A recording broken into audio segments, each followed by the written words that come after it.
خانم بنت مزمل خان کو آواز دیتا ہوں کہ وہ آئے اور تقریر پیش فرمائیں۔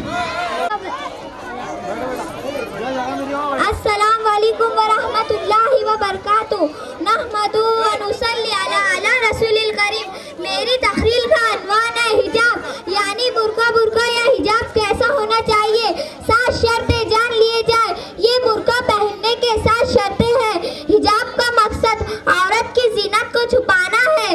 جب مقصد ہی زینت کو چھپانا ہے تو چادر کا زینت والی ہونا، نقش نگار والی ہونا کس طرح درست ہو سکتا ہے؟ برقعے کے شرائط: نمبر 1 سادہ ہو، نمبر 2 کھلا ہوا ہو، نمبر 3 ڈھیلا ڈھالا ہو، نمبر 4 موٹا ہو، نمبر 5 باریک نہ ہو، نمبر 6 تنگ نہ ہو، نمبر 7 خوشبو والا نہ ہو اور زیبا زینت والا نہ ہو۔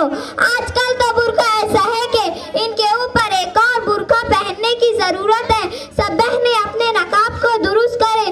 کوئی فائدہ نہیں ایسے نقاب کو پہننے کا جس میں نقش و نگار ہو، کیوں نہ وہ پردے کی شریعت کے مطابق نہیں ہوتا ہے، اور ایسے نقابوں سے ہمارے اللہ ناراض ہوتے ہیں۔ پردے کا مقصد سادگی کے ساتھ خود کو چھپانا ہوتا ہے، نہ کہ زیبت و زینت والے نقاب پہن کر کسی کو اپنی طرف ماہر کرنا۔ اللہ تعالیٰ تمام بہنوں کو شریعت کے مطابق پردہ کرنے کی توفیق عطا فرمائے، آمین۔ میں اتنا شعر کہہ کر اپنی تقریر ختم کرنا چاہتی ہوں۔ کٹا سکتی ہوں سر اپنا مگر سجدہ نہ چھوڑوں گی، کٹا سکتی ہوں سر اپنا مگر سجدہ نہ چھوڑوں گی، بیٹی امید ہے مسلمان کی کبھی پردہ نہ چھوڑوں گی۔